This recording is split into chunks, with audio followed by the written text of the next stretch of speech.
إلى نور العلم والإيمان، وفضل أهل العلم على غيرهم درجات، وجعل العلم سببا لرفعة العباد في الدنيا والآخرة، حيث قال تعالى: يرفع الله الذين آمنوا منكم والذين أوتوا العلم درجات. ثم نصلي وسلم على سيدنا محمد الذي بعث معلما للناس الخير وهاديا ومرشدا إلى صراطه المستقيم، وعلى آله وأصحابه أجمعين. أما بعد.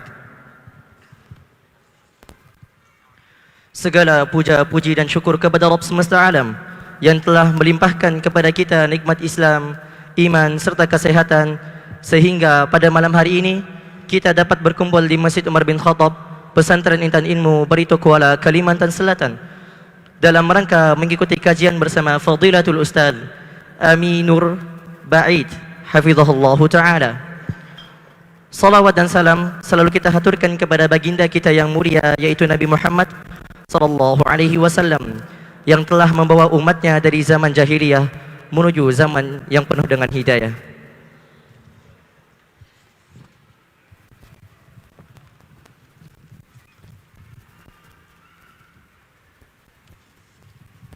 Hadirin yang dirahmati oleh Allah Subhanahu wa taala, pada kesempatan malam hari ini insyaallah kita akan bersama-sama mendengarkan kajian tematik dengan judul dosa-dosa muamalah yang diremehkan, yang akan disampaikan oleh Fadilatul Ustaz Aminur Ba'id hafizahullahu ta'ala. Sebelum kita memasuki acara inti, izinkan saya selaku pembawa acara ingin menyampaikan susunan acara pada malam hari ini. Yang pertama, pembukaan yang telah kita lalui bersama, kemudian penyampaian materi yang akan disampaikan oleh Fadilatul Ustaz Aminur Ba'id hafizahullahu ta'ala. Kemudian dilanjutkan dengan sesi tanya jawab yang diakhiri dengan penutup. Kita masuk ke acara selanjutnya, yaitu penyampaian materi dari Fadilatul Ustaz Aminur Ba'id hafizahullahu ta'ala. Kepada beliau waktu dan tempat dengan segala hormat kami persilahkan.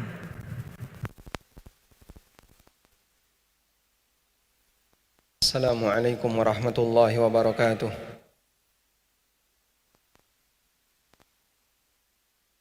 Alhamdulillah.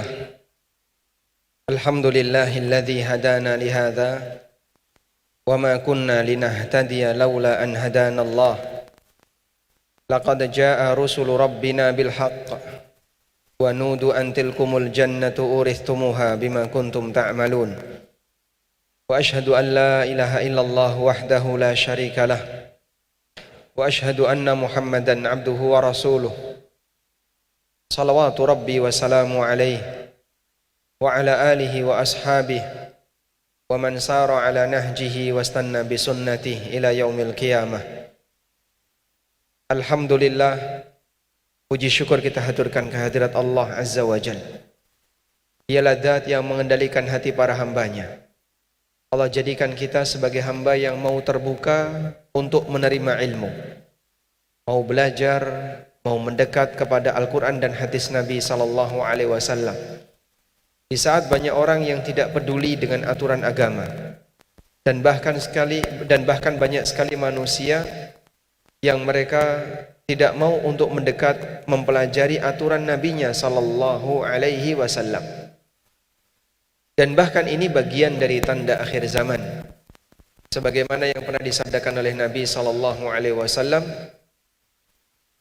Beliau pernah mengatakan, la ya'tiyanna 'alan nasi zamanun la yubalil mar'u bima akhadha min. Sungguh akan datang di tengah umat manusia satu zaman di mana mereka tidak peduli dari mana mereka mengambil harta. Amin halalin, amin haram. Apakah dari yang halal ataukah dari yang haram? Dan yang dimaksud orang tidak peduli dari mana dia mengambil harta, apakah dari yang halal ataukah dari yang haram, ada dua makna. Makna yang pertama adalah dia tidak peduli dalam arti tidak mau belajar. Dan ini bentuk ketidakpedulian yang paling parah. Bahkan dominan masyarakat kita, mereka menghindar. Sehingga di saat misalnya mereka sudah disuguhkan aneka majelis, tempat belajar, terkadang mereka tidak mau untuk mendekat, tidak mau untuk menerima ilmu. Mereka tidak peduli. Kita bisa mungkin melakukan survei sederhana, datang ke pasar-pasar tradisional. Berapa persen orang yang mau belajar fikih muamalah? Sedikit sekali, bahkan mungkin tidak ada. Sehingga mereka kalau ditanya tentang masalah riba, tidak ngerti sama sekali. Mereka ditanya tentang masalah apa itu aturan jual beli, tidak paham sama sekali. Dan ini disabdakan Nabi Sallallahu Alaihi Wasallam sebagai bagian dari tanda akhir zaman. Sungguh akan datang satu zaman di tengah umat manusia di mana orang tidak peduli dari mana dia mengambil harta, dalam arti dia tidak mau untuk mempelajari hukum, aturan berkaitan dengan masalah halal haram. Dan bisa jadi saat ini adalah zaman yang seperti disabdakan Nabi SAW. Kita telah menjumpainya. Makna yang kedua, orang tidak peduli dari mana dia mengambil harta adalah dia sudah tahu itu haram, tapi gak peduli dengan aturan, sehingga tetap dia mengambil yang haram tersebut. Bahkan ketika diingatkan, mereka saling memotivasi antara satu dengan yang lain. Hari gini masih bahas masalah halal haram, nyari yang haram aja susah, apalagi nyari yang halal. Sehingga seolah-olah ini menjadi alat pembenar bagi mereka untuk mengumpulkan harta yang haram tanpa ada beban salah. Sehingga kadang kita jumpai ada orang yang sudah tahu ini riba, udahlah nggak usah dibahas masalah aturan, bikin repot. Ini haram sogok, hari gini bahas kayak gitu, saling pengertian saja, dan seterusnya. Akhirnya antara satu dengan yang lain saling memotivasi untuk berbuat maksiat, sebagaimana kenyataan yang bisa kita lihat dan apa yang disabdakan oleh Nabi SAW sekarang bisa kita rasakan. Karena itulah membangun kesadaran diri untuk mau berusaha mengenal dan berusaha untuk mengikuti aturan adalah bagian dari ibadah akhir zaman yang dimiliki oleh mereka yang berusaha untuk istiqomah. Karena kita beribadah kepada Allah dengan dua hal. Pertama, ibadah yang sifatnya ritual. Contohnya apa, Pak? Mengerjakan sholat, menjalankan puasa, berzikir, baca Quran, tahajud, dan seterusnya. Kita juga melakukan ibadah yang kedua, yaitu taat kepada aturan. Kita hanya mengambil yang halal, kita meninggalkan yang haram, kita berusaha untuk menjauhi yang dilarang. Itu juga bentuk ibadah. Karena hakikat dari ibadah adalah taat kepada Sang Pencipta. Pada waktu malaikat sujud kepada Adam, hakikatnya dia beribadah kepada siapa? Kepada Allah atau kepada Adam? Kepada Allah. Kenapa kepada Allah? Karena mereka mentaati perintah Allah. Maka seorang muslim ketika dia taat kepada aturan Allah, dia taat kepada perintah dan larangan Allah, itulah hakikat dari ibadah kepada Allah. Baik, sekarang Anda bisa bandingkan mana yang lebih berat untuk dilakukan, ibadah ritual ataukah ibadah taat aturan? Mana? Ibadah taat aturan. Kenapa? Kenapa ibadah taat aturan lebih berat? Karena kita harus mengikuti uruf masyarakat. Kenapa ibadah taat aturan lebih berat? Bertentangan dengan hawa nafsu. Kenyataannya banyak orang yang melanggar. Kenyataannya banyak orang yang melanggar.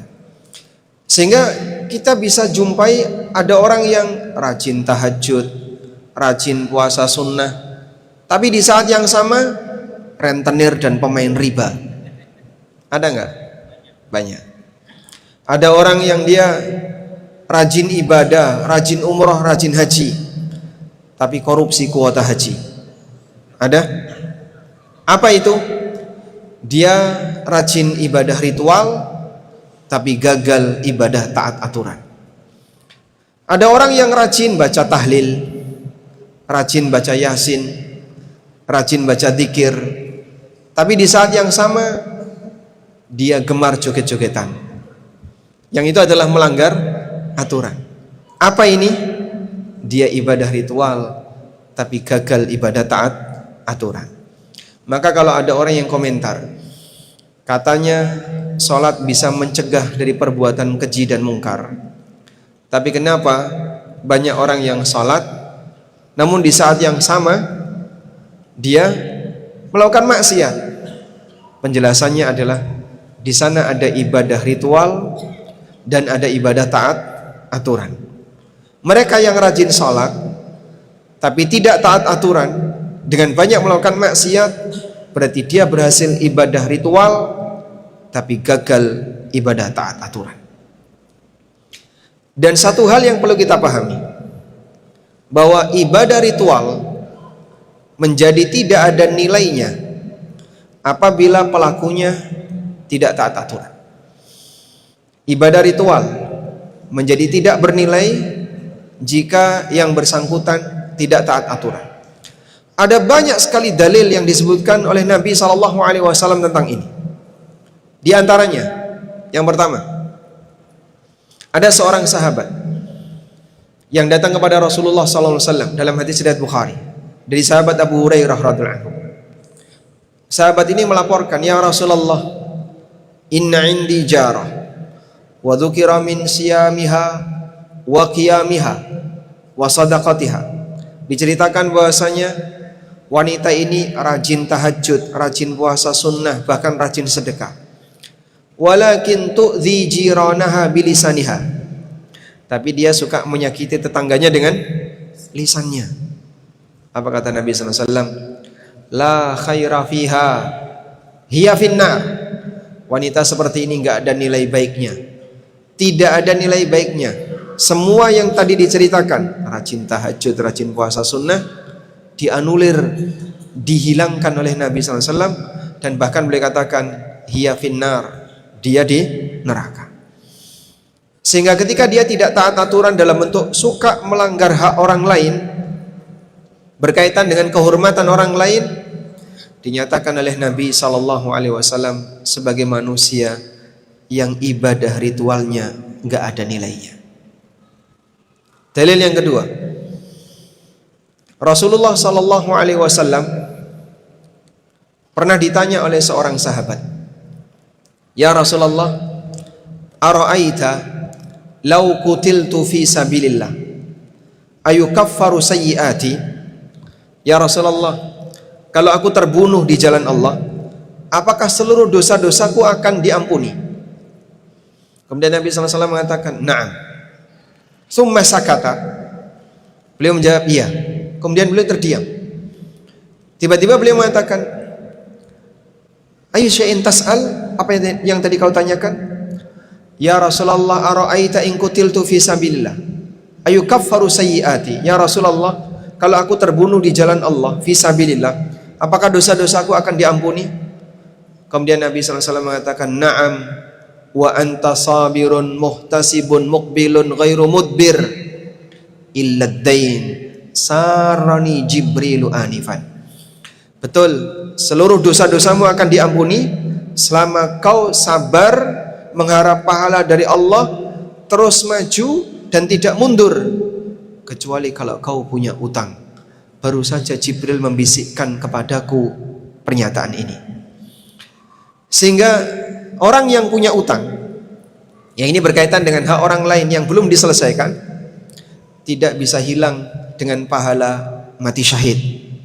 Tidak bisa hilang dengan pahala mati syahid. Artinya ritual ibadah sampai pada tingkatan mati syahid tidak bisa menghilangkan hak sesama hamba,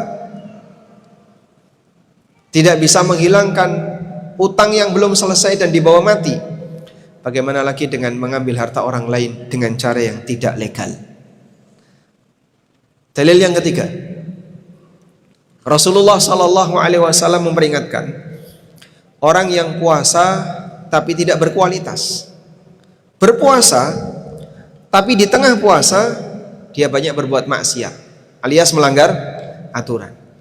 Rasulullah SAW pernah mengatakan, "Man lam yada' qaula zur wal amala bihi fala hajata lillah min ayyada'a ta'amahu wa syarabah." Barang siapa yang tidak bisa meninggalkan ucapan dusta, tidak bisa meninggalkan perbuatan yang salah ketika dia berpuasa, fala hajata lillah min ayyada'a ta'amahu wa syarabah, maka Allah enggak butuh ketika dia meninggalkan makan minumnya, alias Allah tidak butuh puasanya. Sehingga orang sedang melakukan ibadah ritual, tapi di saat yang sama dia melanggar aturan, ibadah ritualnya dicoret. Allah enggak butuh puasamu, karena saat puasa dia bermaksiat. Sehingga ada yang berpuasa tapi transaksi riba, ada yang berpuasa tapi dia melanggar kehormatan orang lain dengan cara ghibah, ada orang yang berpuasa tapi dia tidak bisa menjaga pandangan mata, ada yang berpuasa tapi dia tidak bisa menjaga auratnya. Ini semuanya bisa menghapus nilai dari puasanya. Dalil yang keempat, tersebutlah seorang sahabat yang bernama Zaid bin Arqam. Beliau melakukan transaksi jual beli inah dengan Ummul Walad. Dengan siapa? Ummu Walad. Ummu Walad itu apa? Budak perempuan. Dah? Lalu Ummu Walad ini, pasangannya Zaid ini, datang ke tempatnya Aisyah radhiyallahu anha, kemudian bertanya kepada Aisyah tentang transaksi yang beliau lakukan dengan Zaid bin Arqam. Selesai beliau ceritakan, Aisyah radhiyallahu anha mengatakan, "Bi'sa ma syaraiti wa bi'sa ma ishtaraiti." Betapa buruknya transaksi yang kamu lakukan. Kemudian Aisyah mengatakan, "Akhbiri Zaidan annahu qad abtala jihadahu ma'a Rasulillahi sallallahu alaihi wasallam hatta yatuba." Sampaikan kepada Zaid kalau beliau telah membatalkan pahala jihadnya bersama Nabi sallallahu alaihi wasallam sampai dia tobat. Sehingga transaksi inah yang itu merupakan praktek riba, bagi para sahabat bisa menghapus pahala jihad bersama Nabi sallallahu alaihi wasallam. Terbayang enggak mereka yang transaksi riba Jumatannya hilang? Terbayang enggak mereka yang bertransaksi riba puasa Ramadannya enggak berfungsi? Hilang pahalanya. Bagi para sahabat, transaksi riba bisa menghilangkan pahala jihad bersama Rasulullah sallallahu alaihi wasallam. Siapa di antara kita yang punya pahala seperti itu? Pahala jihad bersama Rasulullah sallallahu alaihi wasallam. Sehingga mereka meyakini bahwa ibadah ritual menjadi hilang apabila yang bersangkutan tidak memenuhi aturan. Dalil yang lain, yang keberapa? Yang kelima, berkaitan dengan orang yang berangkat haji.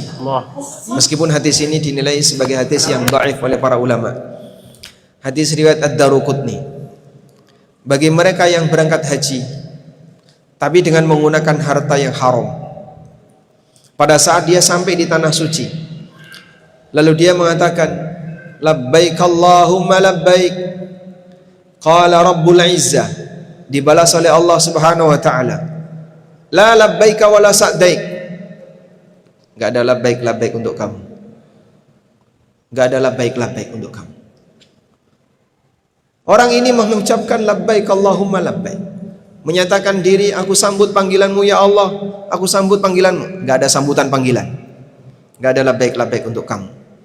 Tamu yang ditolak, padahal jamaah haji adalah duyufur rahman, para tamu-tamu ar-Rahman. Tapi pada saat dia datang untuk menyatakan labbaik Allahumma labbaik, dikatakan oleh Allah, enggak ada labbaik untuk kamu. Maluka malu haram, karena kau datang dengan menggunakan harta yang haram. Sehingga hajinya menjadi tidak ada nilainya, di saat dia melaksanakannya dengan cara melanggar aturan. Disinilah pentingnya menjadi seorang muslim yang berusaha untuk menepati aturan Allah. Sebab ketaatan terhadap aturan inilah ketaatan puncak yang dimiliki oleh seorang hamba. Dan bahkan kita tambahkan yang keenam, dalil yang keenam, dan merupakan dalil tertinggi dalam masalah ini, terkait sosok yang taat aturan, terkait sosok yang rajin ibadah tapi dia tidak taat aturan. Iblis dulu sebelum diusir dari surga adalah makhluk yang rajin ibadah. Tapi begitu dia melanggar aturan Allah, apa yang terjadi? Semua ibadah iblis, ritual yang pernah dikerjakan oleh iblis, zong, sehingga dia nggak dapat manfaat sama sekali. Tentu kita tidak ingin bernasib seperti itu. Maka jangan sok sudah banyak sholatnya, sok rajin tahajud, sok rajin puasa, sok rajin baca dzikir, sok rajin sholawatan, sok rajin tahlilan, sok rajin baca ini, baca ini, baca ini. Semua itu hilang nilai kalau yang bersangkutan nggak taat aturan. Sebab ibadah yang tertinggi adalah bagaimana seorang hamba bisa taat aturan. Khawarij itu rajin baca Quran. Sampai kata Nabi SAW ketika menyebutkan tentang ciri Khawarij, kata beliau apa? Kalau kalian melihat salat mereka, qiyamul lail yang mereka lakukan, taqalluhu, kalian akan menganggap kecil sedikit ibadah yang kalian kerjakan. Yaqra'unal Qur'an la yujawizu hanajirahum, mereka rajin membaca Quran tapi tidak sampai nembus tenggorokannya. Dan orang seperti ini dikatakan oleh Nabi SAW sebagai kilabun nar, anjingnya neraka. Siapa itu? Yang rajin ibadah, baca Quran, qiyamul lail, rajin puasa sunnah, tapi mereka tidak taat aturan sampai melanggar kehormatan tertinggi kaum muslimin, mengkafirkan Ali bin Abi Thalib dan kaum muslimin yang tidak sekelompok dengan mereka. Maka bahaya besar berkaitan dengan orang-orang yang melanggar aturan. Para santri misalnya, jangan pernah merasa aman dengan rajin baca Quran, rajin qiyamul lail, atau mungkin antum puasa sunnah atau di ma'had ini, tapi ternyata dia maling barang punya temannya, dia ngambil harta punya temannya. Walaupun mungkin dia rajin ibadah, bisa jadi ibadahnya nggak ada nilai. Karena itulah kita berusaha untuk mengenal aturan agar kita bisa melakukan ibadah yang tertinggi, yaitu bagaimana kita taat kepada aturan Allah Subhanahu wa taala. Ada orang yang komentar, itu kelompok apaan sih? Isinya kok cuman kajian. Di sini kajian, sini kajian, sini kajian. Kapan beramalnya? Kalau isinya cuman kajian. Kita sampaikan, kau tahu enggak? Orang yang kau sebut isinya cuman kajian itu, sejatinya mereka adalah orang yang sedang mempelajari aturan Allah. Dan karena mereka sedang mempelajari aturan Allah, mereka ingin berusaha menjadi hamba yang taat aturan. Yang halal dia berusaha ambil, yang haram dia tinggalkan, yang dilarang dia jauhi. Orang seperti inilah hakikatnya manusia yang sedang memperjuangkan ibadah, di mana banyak orang gagal melakukannya. Ada enggak wanita yang rajin sholat tahajud, rajin puasa, tapi berani sama suaminya? Ada? Ada. Apa itu namanya? Rajin ibadah ritual, tapi gagal taat aturan. Saya pernah tanya di sebuah majelis kajiannya ibu-ibu. Nabi SAW menyebutkan, idza shallatil mar'atu khamsaha wa shamat syahraha wa ahsanat farjaha wa ata'at ba'laha. Kalau wanita itu menjaga sholat 5 waktu, puasa Ramadan, menjaga kehormatan, taat sama suami, qila laha udkhulil jannah min ayyi babin syi'ti. Silahkan ibu masuk surga dari pintu manapun yang diinginkan. Saya tanya sama ibu-ibu, dari 4 faktor yang menyebabkan wanita bisa dengan mudah masuk surga, yang paling berat yang mana? Mereka semuanya menjawab yang keempat, taat sama suami. Kenapa? Karena suami suka bikin masalah. Iya Pak? Enggak juga. Jadi yang bermasalah yang mana? Istrinya atau suaminya? Jadi mereka bilang yang keempat ini yang paling berat Pak Ustaz. Kalau sholat, insya Allah kita ringan mengerjakan sholat 5 waktu. Puasa Ramadan, rajin puasa Ramadan Pak Ustaz. Jaga kehormatan, alhamdulillah komunitasnya orang-orang wanita solehah. Giliran yang keempat, ini yang paling berat. Disuruh taat sama suami. Tapi ini ujian bagi para wanita. Makanya definisi wanita solehah gimana? Fassalihatu qanitatun hafidhatun. Wanita solehah adalah wanita yang nurut sama suami. Itu yang paling berat Pak Ustadz. Bisa nggak ini dihilangin Pak? Mau dihilangin taruh di mana? Justru disinilah ujiannya. Karena taat aturan diantaranya adalah Allah membuat aturan. Ada makhluk yang diperintahkan untuk taat kepada makhluk yang lain. Anak diperintahkan taat kepada orang tua. Rakyat diperintahkan taat kepada pemerintah. Atiullaha wa atiur rasul wa ulil amri minkum. Kalau semuanya mengklaim aku taat kepada Allah, bisa. Mengklaim taat kepada Rasulullah sallallahu alaihi wasallam, mungkin bisa.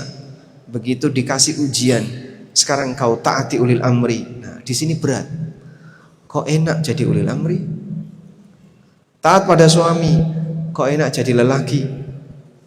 Gak terimanya itu di situ. Karena aturan itu berat untuk dipenuhi. Ya? Sehingga di antara penyebab kenapa wanita banyak masuk neraka apa? Yakfurnal ashir, karena dia kufur kepada suami. Bagaimana bentuk kufur kepada suami? Sudah banyak diberi kebaikan oleh suami, tapi ternyata dia melupakannya. Berat untuk taat kepada suami. Sampai saya tanya sama ibu-ibu, Anda pilih mana? Punya suami atau tidak punya suami? Pilihnya punya suami, tapi berat taat sama suami. Jadi enaknya gimana? Suaminya suruh pergi aja ya. Tayyib. Disinilah kita bisa melihat ya, apa kaitan antara bagaimana seorang muslim mengikuti aturan halal haram dengan ibadah yang dia kerjakan. Ternyata kunci takwa itu terletak pada taat aturan. Iblis punya sifat ujub yang tersimpan dalam hati. Ujub ini muncul ketika Allah ciptakan Adam.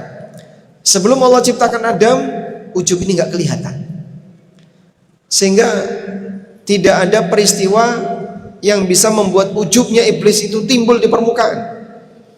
Maka Allah Subhanahu wa taala kasih ujian berupa Allah ciptakan sosok hamba yang menurut iblis lebih rendah daripada dirinya. Kenapa? Karena iblis merasa dia tercipta dari api, merasa lebih tinggi daripada yang tercipta dari tanah. Itulah munculnya iblis, ujubnya iblis, sehingga membuat dia tidak mau taat kepada aturan Allah Subhanahu wa taala. Baik. Selanjutnya, dosa apa yang paling banyak diremehkan oleh manusia berkaitan dengan muamalah? Dosa yang paling banyak diremehkan adalah gak mau belajar. Karena dia gak mau taat aturan. Sehingga kadang diberitahu, Pak itu ada kajian. Apa kajian kayak gitu? Isinya cuman dikit-dikit haram, dikit-dikit riba, dikit-dikit gak boleh, resign, dikit-dikit. Dia gak mau mendekat dan menjauh, takut untuk mendengarkan Sehingga ilmu yang berkaitan dengan masalah halal haram ibarat petir yang menyambar, dia sumbat telinganya. Allah Subhanahu wa taala membuat gambaran orang yang takut untuk belajar aturan. Fama lahum 'anit tadhkirati mu'ridin ka'annahum humurun mustanfira farrat min qaswar. Kenapa mereka berpaling dari peringatan Allah? Kenapa mereka berpaling dari peringatan Allah? Ka'annahum humurun mustanfirah. Mereka itu seperti keledai yang ketakutan. Farrat min qaswarah, yang lari dari kejaran singa. Allah menyebut, membuat perumpamaan orang yang lari dari peringatan itu seperti apa? Keledai. Kenapa disebut seperti keledai?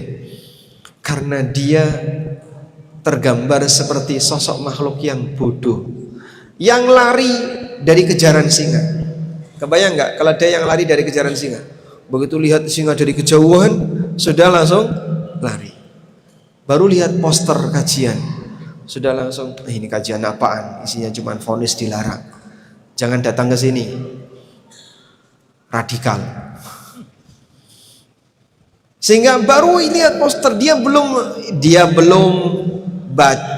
baca bukunya, dia belum dengerin kajiannya, sudah ketakutan. Itulah gambaran yang diberikan oleh Allah tentang bagaimana orang yang ketakutan untuk mendengarkan peringatan. Di ayat yang lain Allah Subhanahu wa taala membuat perumpamaan, au kasayyibim minas sama fihi dzulumatun wa ra'dun wa baraq yaj'aluna asabi'ahum fi adanihim minas sawa'iqi hadaral maut. Ini perumpamaan yang lain yang Allah sebutkan dalam Al-Qur'an. Au kasayyibim minas sama, atau seperti turunnya hujan yang lebat dari awan. Fihi dzulumat, di situ ada suasana gelap. Wa ra'dun wa baraq, ada petir dan ada kilat.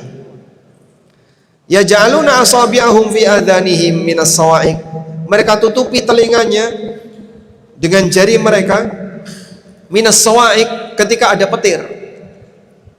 Hadzarul maut, karena takut mati.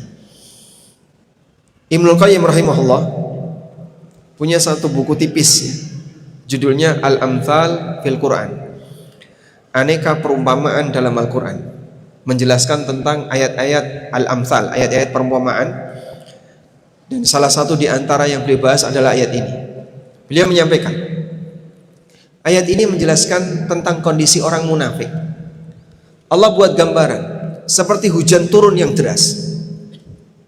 Hujan turun yang deras itu adalah wahyu yang diberikan oleh Allah.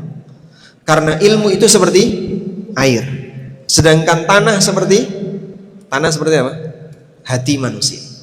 Sebagaimana permisalan yang pernah disampaikan dalam hadis riwayat Bukhari, mathalu ma ba'athani Allahu bihi minal ilmi wal huda kamathalil ghaithil katsir asabat ardhan.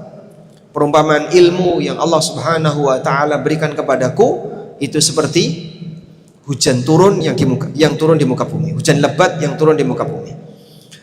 Sehingga dari ilmu yang turun digambarkan oleh Allah seperti hujan. Cuman terkadang di tengah hujan itu tiba-tiba ada petir. Begitu petir ini turun, orang munafik nyumbat telinga. Maksudnya apa? Terkadang ada syariat yang Allah turunkan itu menyinggung hati manusia. Kok ini nyelekit banget? Saya nggak nyaman dengan ini. Kok ini menyakitkan hati saya? Sehingga dia nggak mau mendekat. Maka saat hujan turun tiba-tiba ada petir, yang itu adalah menyinggung perasaannya.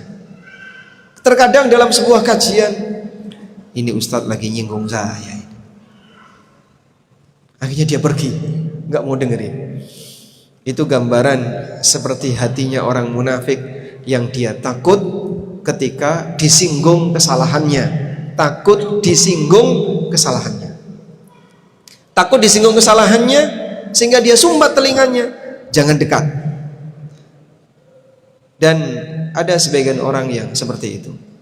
Jadi kalau bisa isi pengajian yang gampang-gampang saja lah Pak Ustadz, yang kira-kira menyejukkan semua jamaah, yang menyenangkan semua jamaah, yang menghibur semua jamaah. Pengajian yang menghibur semua jamaah. Jadi kira-kira fungsi pengajian itu apa?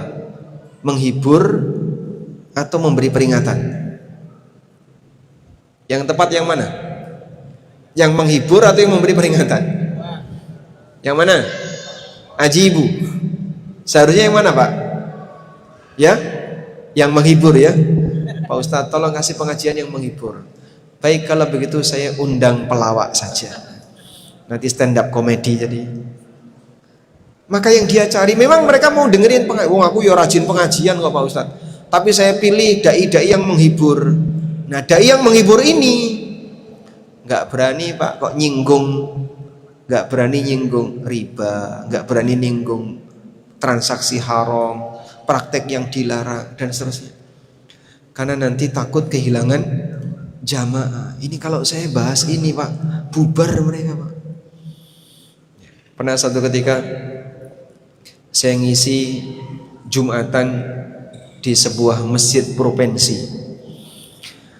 Lalu takmir membriefing sebelum Jumatan dimulai. Padahal itu 15 menit sebelum Jumatan dimulai. Pak Mir ngasih briefing, tolong Pak Ustadz menyampaikan khutbahnya yang menyejukkan.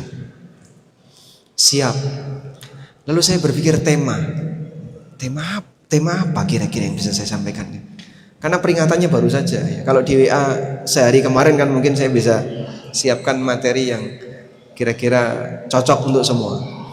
15 menit sebelum naik mimbar, tolong nanti khutbahnya yang menyejukkan.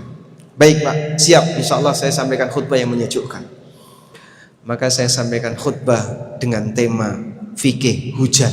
Masya Allah. Basah semua ya. Karena bahasa apa? Hujan.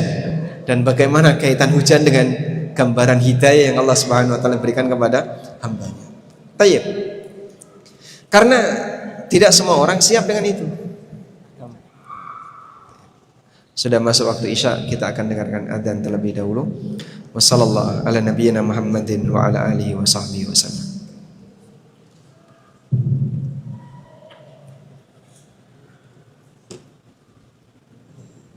Allahu akbar, Allahu akbar, Allahu akbar, Allahu akbar. Asyhadu an la ilaha illallah. Asyhadu an la ilaha illallah. Asyhadu anna Muhammadan Rasulullah. Asyhadu anna Muhammadan Rasulullah. Hayya 'alas salat.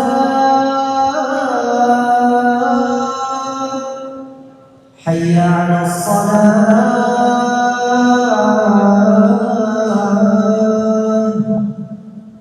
حي على الفلاح.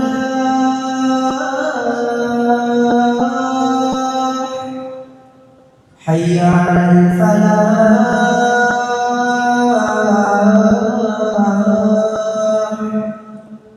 الله أكبر، الله أكبر. لا إله إلا الله.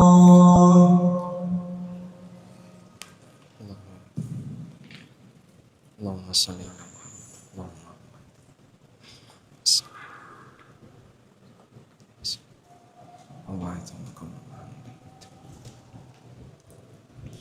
Alhamdulillah wassalatu wassalamu ala Rasulillah wa ala alihi wa sahbihi wa mawala. Kita sambung. Jadi di posisi ketika orang ketakutan dibuat perumpamaan oleh Allah dengan perumpamaan yang tercela. seperti orang yang takut, seperti keledai yang ketakutan dari kejaran singa, seperti orang yang menyumpal telinganya saat ada petir, dan seterusnya. Dan di saat yang sama mereka juga saling menghibur dengan cara apa? Merasa bahwasanya ada tempat pelarian yang aman dari dosa. Contohnya Pak, pertama, sebagian di antara mereka menganggap bahwasanya dosa-dosanya telah dijamin oleh siapa? Tokoh agama. Sehingga saya kan penganut ini, saya penganut ini. Nanti tinggal bilang saja pada saat ketemu malaikat, saya adalah anggota Ormas A.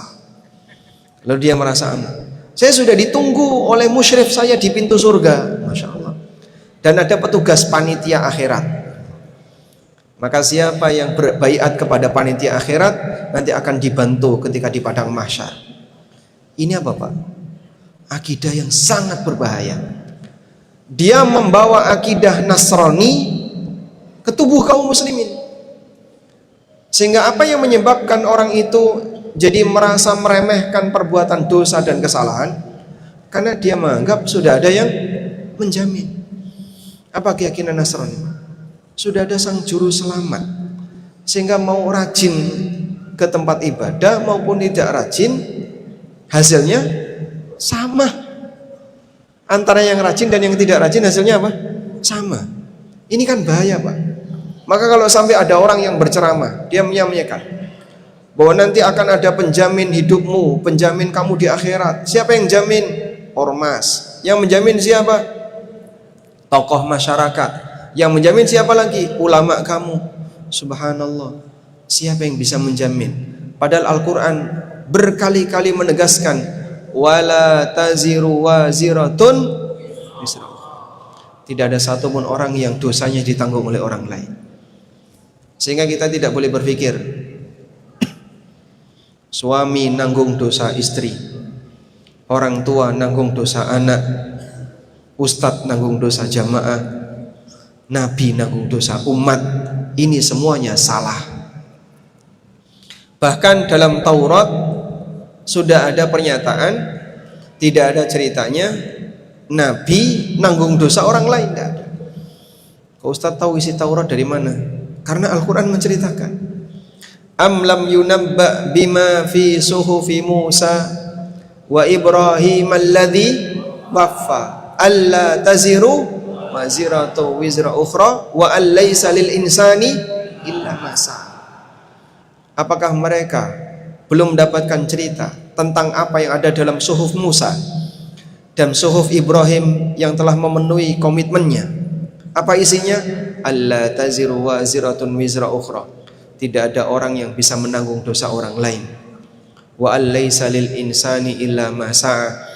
Dan seseorang tidak mendapatkan balasan kecuali dari apa yang dia usahakan. Maka enggak ada ceritanya manusia dosanya ditanggung oleh manusia yang lain. Baik. Yang kedua, ada juga orang yang merasa aman dengan punya keyakinan, tenang, kalau kamu punya maksiat, mengambil harta orang lain, mengambil harta negara, atau mengambil harta dengan cara riba, nanti cukup dizakati. Dengan zakat akan menyucikan harta. Pernah dengar kayak gini? Saya pernah mendengar. Sehingga karena dia merasa bahwasanya dengan zakat harta akan jadi suci. Loh Pak, kan betul toh zakat itu bisa menyucikan harta. Memang betul Mas. Karena Allah mengatakan, khudh min amwalihim sadaqatan tutahhiruhum wa tuzakkihim biha. Ambillah harta mereka sebagai zakat yang akan membersihkan dan menyucikan mereka.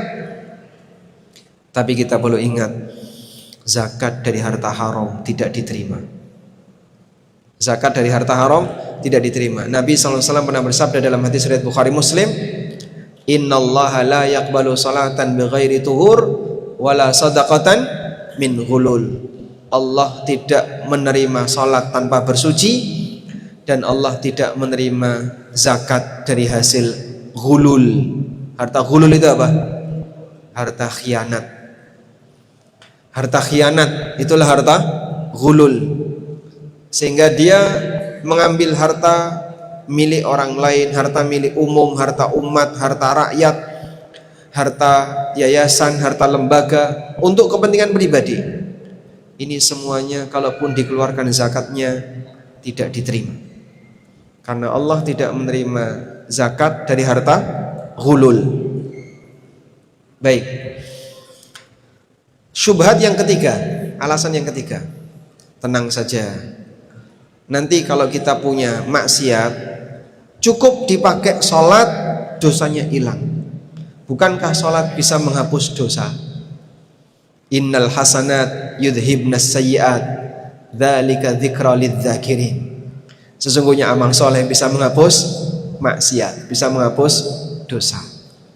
Dan Nabi SAW mengatakan as-salawatul khams, salat 5 waktu, wal jum'ah ila jum'ah, jumatan dengan jumatan berikutnya, wa ramadan ila ramadan, mukaffiratun lima bainahun. Ini akan menghapus dosa-dosa di antara keduanya. Majtunibatil kabair, selama dosa besar dijauhi. Sudah? Maka kita sampaikan, seperti inilah cara orang masa silam di kalangan Bani Israel. Mereka menghibur diri saat mau berbuat maksiat, punya keyakinan dengan rencana tobat akan hilang maksiat, sehingga dia akan meremehkan maksiat itu. Coba kita lihat bagaimana yang dilakukan oleh saudara Yusuf saat mereka mau membunuh Yusuf. Mereka mengatakan, uqtulu Yusuf awitrahuhu ardon yakhlu lakum wajhu abikum wa takunu min ba'dihi qauman salihin. Bunuh itu Yusuf, bunuh Yusuf, atau buang dia di padang pasir. Kemudian di bagian akhir ayat Allah mengatakan, wa takunu min ba'dihi qauman salihin. Nanti setelahnya mari kita sama-sama jadi orang soleh. Sebagian ahli tafsir mengatakan seperti Imam As-Sa'di rahimahullah, punya rencana beramal soleh. Di saat orang merencanakan maksiat akan membuat orang makin nekat, karena dia merasa ada tempat untuk aman, dosanya bisa dihapuskan. Sehingga mungkin ada terdengar orang seperti itu ya, gampang kalaupun bawa harta seperti ini dipakai umroh, nanti kau pulang seperti bayi yang baru lahir dari rahim ibumu, gak punya dosa, rumang sangu. Oh, gak ngerti ya, roaming ini. Kau akan seperti bayi yang baru lahir dari rahim ibumu. Dia merasa dirinya aman dengan amal yang dia kerjakan, padahal tidak ada yang bisa menjamin apakah orang itu aman dari dosa yang dia lakukan kecuali Allah Subhanahu wa ta'ala. Karena itu Allah gambarkan para pendeta-pendeta Bani Israel yang mereka suka makan harta haram. Allah Ta'ala berfirman, fa khalafa min ba'dihim khalfun warithul kitabah ya'khuduna arada hadzal adna wa yaquluna sayughfaru lana. Lalu muncullah generasi pengganti yang buruk setelah para nabi di kalangan Bani Israel itu meninggal dunia. Muncullah generasi pengganti yang buruk di kalangan Bani Israel, warithu hadzal kitab, yang mereka mendapatkan warisan berupa kitab ini, yaitu Taurat. Wa yaquluna ya'khudhu hadzal adna, dan mereka mengambil hadzal adna, mereka mengambil sesuatu yang hina. Mengambil sesuatu yang hina itu maksudnya apa? Dunia. Wa yaqulun, dan mereka mengatakan sayughfaru lana, kita pasti akan diampuni. Jadi di saat melakukan transaksi yang haram, mereka merasa yakin nanti akan diampuni. Itu yang membuat dia makin berani untuk berbuat dosa dan maksiat. Sekali lagi, banyak sekali orang yang menghibur diri ketika dia mau melakukan perbuatan dosa, mengambil hak orang lain dan harta haram dengan cara tenang, nanti kau bisa pakai sholat, kau pasti akan diampuni oleh Allah. Allah kan maha pengampun, Allah kan maha sayang.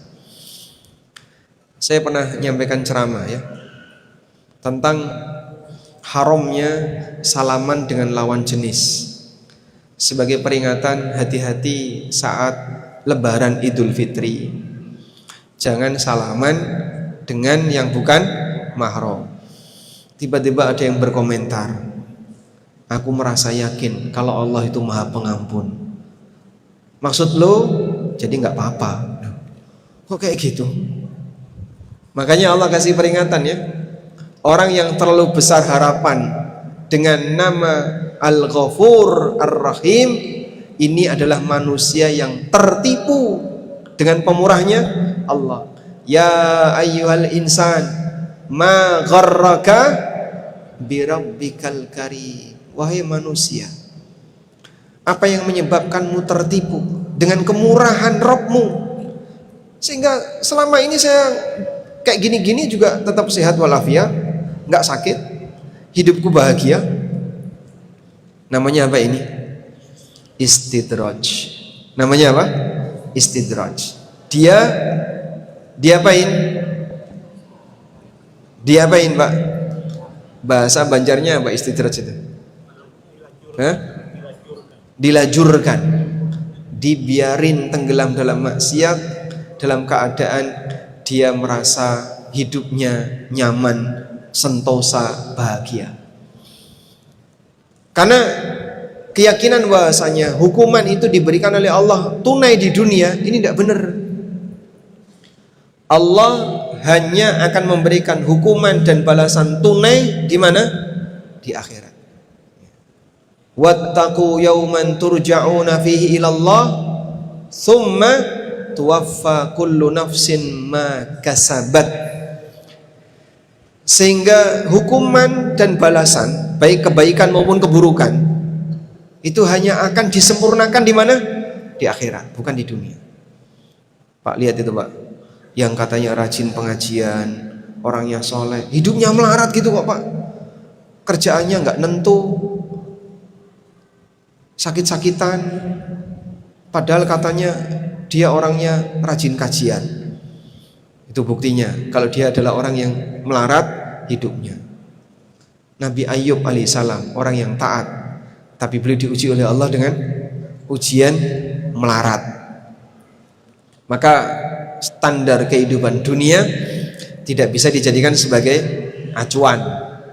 Sehingga kita perlu yakin, baik ketaatan maupun kemaksiatan, balasan sempurnanya hanya ketika orang sudah berada di akhirat. Karena Allah Subhanahu wa taala mengatakan, wattaqu yawman turja'una fihi ilallah. Takutlah kalian dengan datangnya hari yang kalian semuanya akan dikembalikan kepada Allah. Hari apa itu? Akhirat. Tsumma tuwaffa kullu nafsin. Kemudian akan dibalas tiap jiwa maka sabat sesuai yang dia kerjakan. Wa hum la yuzlamun, dan mereka tidak akan dizalimi. Ini ada di surat apa? Ada di surat apa ini? Surat akhir dari surat Al-Baqarah. Dan para ulama mengatakan inilah ayat terakhir yang turun kepada Rasulullah SAW. Karena ayat ini turun 9 hari sebelum wafatnya Rasulullah SAW, sebagaimana keterangan Ibnu Abbas radhiyallahu anhu. Wallahu a'lam. Demikian yang bisa kita sampaikan sebagai pengantar. Semoga memotivasi kita untuk tidak meremehkan dosa dalam bermuamalah, karena ternyata itu berbahaya bagi keselamatan ibadah yang kita kerjakan. Wassallallahu ala nabiyyina Muhammadin wa ala alihi wa sahbihi wasallam.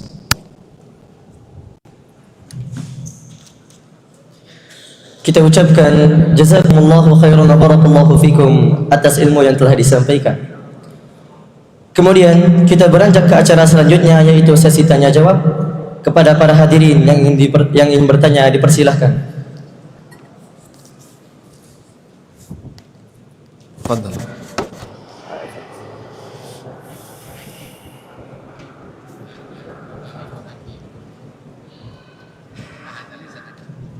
Nah, tafadhal duluan.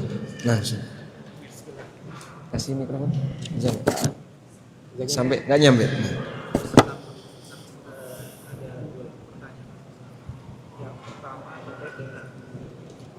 Transaksi muamalah Ustaz yang dilakukan oleh salah satu lembaga Mansari. Karena rekan kami terlibat dalam transaksi tersebut. Jadi transaksi murabah yang dilakukan yakni untuk pembelian satu unit kendaraan bermotor roda dua. Nah, suatu saat transaksi dilakukan, pihak lembaga keuangan syariah ini membeli dari dealer dan barang itu diskon.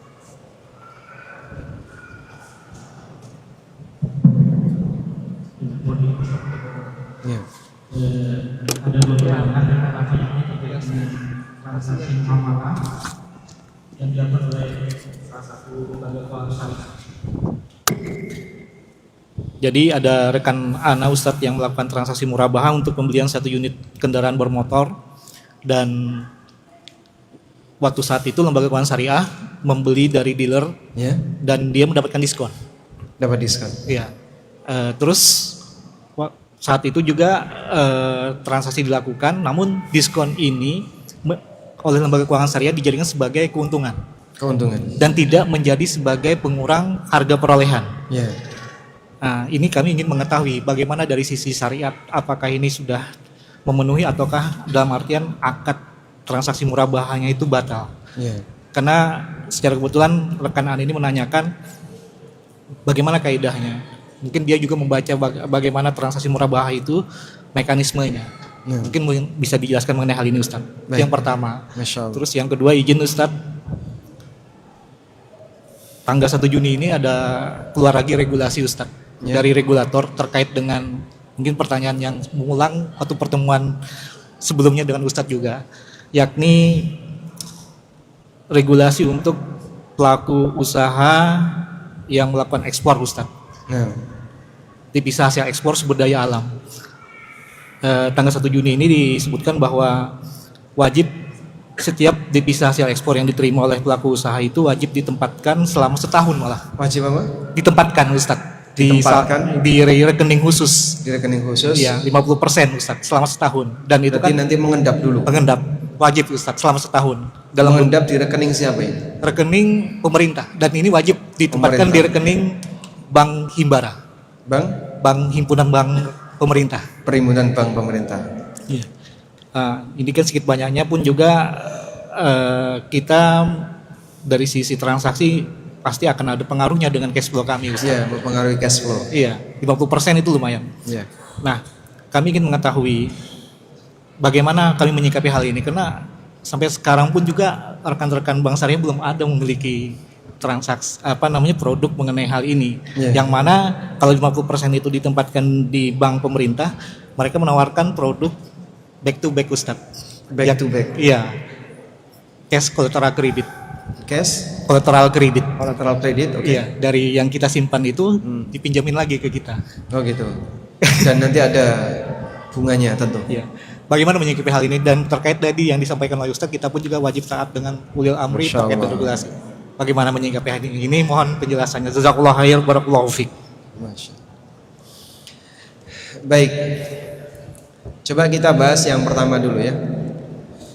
Kalau ada LKS, Lembaga Keuangan Syariah, membeli motor dari dealer untuk dijual ulang kepada si A, lalu dealer ngasih diskon. Pertanyaannya, diskon ini punya siapa? A, punya lembaga keuangan syariah tadi. B, punya calon konsumen LKS. Yang benar punya siapa? Punya LKS. Loh, kenapa punya LKS? Loh, kan dia yang beli dari dealer dan diskonnya dari dealer. Sehingga ibaratnya begini ya, saya jualan baju, udah, saya ngambil di Jawa, dan baju ini mau saya jual ke orang di Kalimantan Selatan. Baik, ketika saya ngambil baju di Jawa, ternyata saya dapat diskon karena pas yang jualan lagi seneng, dia nikah lagi misalnya, akhirnya saya dapat diskon, udah. Tapi diskon ini tidak saya info ke konsumen saya, padahal saya sudah langganan lama dan punya konsumen banyak dari teman-teman di di Banjar misalnya. Nah, diskon itu punya siapa? Ya punya saya sebagai tengkulak. Sehingga adanya diskon murah tadi saya tidak ceritakan kepada konsumen, boleh. Karena ini kan hak saya yang beli dari supplier. Ya. Maka LKS dapat diskon itu ya sah jadi milik lembaga keuangan tadi. Loh kok konsumennya nggak dikasih diskon Pak? Ya terserah LKS. Kan akadnya LKS dengan konsumen ini akad kedua, terpisah dengan akad pertama dia. Maka adanya diskon tadi tidak mempengaruhi keabsahan transaksi murabahanya. Baik. Cuman boleh saja konsumen ini nawar. Misalnya dia tahu ada diskon loh itu. Nah seharusnya saya juga minta diskon dong. Boleh nawar nggak? Boleh. Tapi masalah disetujui dan tidak tergantung kesepakatan kedua belah pihak. Sehingga LKS juga boleh nggak ngasih diskon. Ya kami anggap itu keuntungan tambahan kami. Kamu jangan minta. Boleh nggak kayak gitu? Boleh. Jadi intinya seperti ini untuk masalah harga, kembali kepada kesepakatan. Kata kuncinya bahwa akad riba dan bukan riba itu tidak melihat harga, tapi lebih kepada melihat skema. Kalau skemanya benar, maka dia bukan riba, tapi jual beli kredit. Tapi kalau skemanya salah, walaupun murah, bisa jadi masuk kategori riba. Dipahami insya Allah? Baik. Banyak yang protes, tapi Pak, kenapa yang syariah selalu lebih mahal daripada yang konven? Kenapa yang syariah selalu lebih mahal daripada yang konven? Kita sampaikan ya, mahal dan murah itu tidak menentukan halal dan haram. Selamanya daging sapi lebih mahal dari daging babi. Ya, selamanya daging sapi selalu lebih mahal daripada daging babi. Apakah berarti sapi tidak syar'i dan babi lebih syar'i? Maka masalah murah dan mahal itu tidak menentukan. Ya tinggal diperjuangkan saja gimana caranya biar LKS juga bisa murah sebagaimana margin di bank konven. Karena kalau bertarung dengan transaksi ribawi bank konven, bunganya berapa sih untuk kur itu? Kur berapa kur? Yang UMKM 6% setahun. Berarti kan 0,5% sebulan. Cuman mereka menerapkan compound interest. Jadi 6% setahun tadi. Ketika dalam waktu 1 tahun nggak bisa kan jadi 2 tahun. Nanti jadi 12%. Terus seperti itu nggak ada ujung. Berbeda dengan syariah. Kalau syariah anggaplah bunganya 10%. Lebih tinggi 4. Cuman kan tetap di situ nggak mungkin ada pertambahan. Sehingga misalnya kreditnya selama 1 tahun nggak bisa bayar 1 tahun Pak, nggak bisa lunas. Ya sudah jadi 2 tahun. Harganya berubah nggak? Tidak, tetap sama. Sehingga harganya secara syar'i tidak boleh bertambah. Keuntungannya sudah dipatok 10% tadi. Kalau nunggak sampai 2 tahun, harganya tidak boleh ikut bertambah. Paham insyaallah? Baik. Kalau yang konven tadi 6% setahun, ini nggak bisa jadi 2 tahun ya, jadi 12%. Selanjutnya mengenai kebijakan pemerintah. Memang sekarang para pengusaha sedang diuji oleh Allah. Kalau dulu tidak tentunya ada di masalah suasana pasar. Sekarang lebih tinggi lagi, tidak menentu di kebijakan. Dan ini lebih lebih serius resikonya dibandingkan cuma sebatas tidak tentu di suasana pasar. Terutama untuk pengusaha-pengusaha kelas atas ya. Wallahu alam tentang latar belakang kebijakan pemerintah ini dari mana asalnya kita nggak tahu.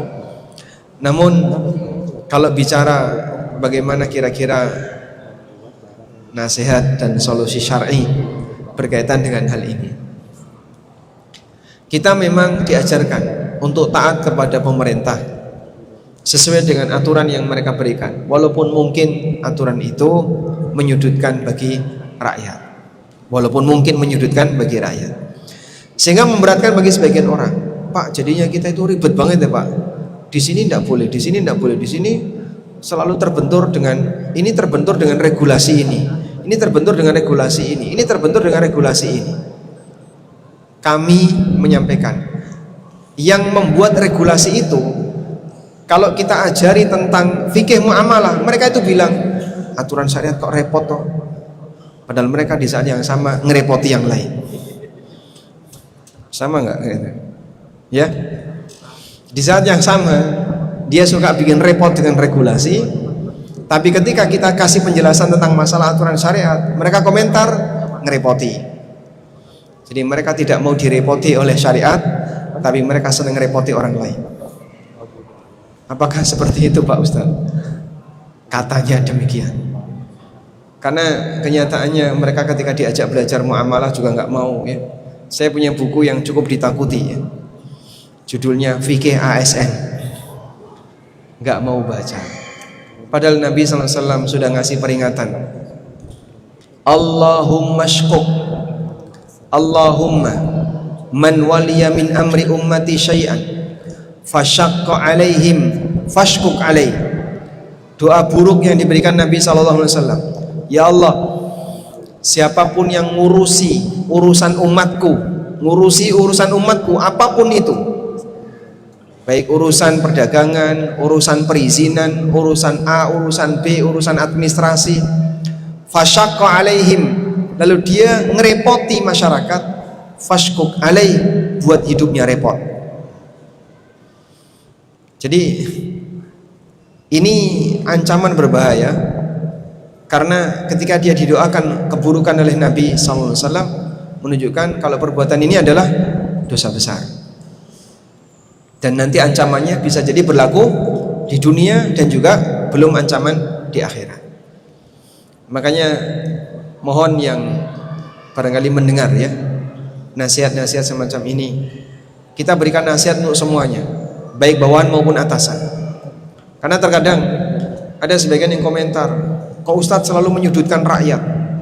Tidak, karena materi ini juga berlaku dua arah. Ada hadis yang berlaku untuk pejabat, ada hadis yang berlaku untuk rakyat. Salah satu contohnya tadi. Dan buku kami Fikih ASN, ya kita arahkan untuk mereka, terutama bagi mereka yang berstatus sebagai aparat, tentang menjaga amanah, kemudian bagaimana membangun sikap ASN yang ideal dan seterusnya. Baik, sekarang kita kembali ke pengusaha. Di posisi kayak gini terus, apa yang harus kita lakukan? Tayyib, mengaca kepada praktek yang terjadi di masa silam. Sebagian di antara ulama, ketika ada regulasi tertentu yang diterapkan oleh pemerintah, mereka selalu taat dan kemudian mereka pasrahkan kepada Allah. Sebagaimana saran yang diberikan oleh Nabi SAW, addu haqqakum alladzi alaihim was'alullaha ma lakum. Tunaikan kewajiban yang harus kalian berikan kepada mereka dan mintalah hak kalian yang belum diberikan kepada Allah. Cuman itu saja solusinya. Pak, ini kita kalau kayak gini terus ya, gimana Pak usaha saya bisa bangkrut, bisa tutup? Kalau misalnya ada peluang rugi, mintalah kepada Allah, ya Allah jaga usahaku biar tidak bangkrut, karena ini ada regulasi yang memberatkan bagi usaha saya ya Allah. Ada peraturan yang merepotkan bagi usahaku. Minta kepada Allah, minta penjagaan usaha kita, minta hak yang mungkin tidak diberikan kepada kita, sehingga di posisi ketika hak kita belum ditunaikan oleh mereka, kalian tetap tunaikan kewajiban kalian. Dan untuk hak yang tidak diberikan, mintalah kepada Allah Subhanahu wa ta'ala. Itu solusi yang diberikan Nabi Sallallahu Alaihi Wasallam. Tapi Pak, kayaknya ini belum menjawab ya Pak. Nah, maunya jawaban yang kayak apa? Karena itu sudah yang berkaitan dengan masalah hak dan kewajiban. Jadi saat pemerintah membuat aturan yang mewajibkan rakyatnya dengan kewajiban tertentu, tunaikan kewajiban itu. Tapi hak saya apa dengan adanya regulasi ini? Aku nggak dapat apa-apa, aku rugi dengan ini. Minta kepada Allah. Dia Zat yang Maha Kaya, dan Allah kuasa untuk memberikan yang lebih kepada hamba ya. Walaupun nanti satu hal yang perlu kita ingat, mati semuanya bakal mati. Baik yang menetapkan regulasi maupun yang terkena regulasi. Dan semuanya nanti akan menghadap Allah Subhanahu wa taala untuk diadili. Wallahu a'lam. Baik. Selanjutnya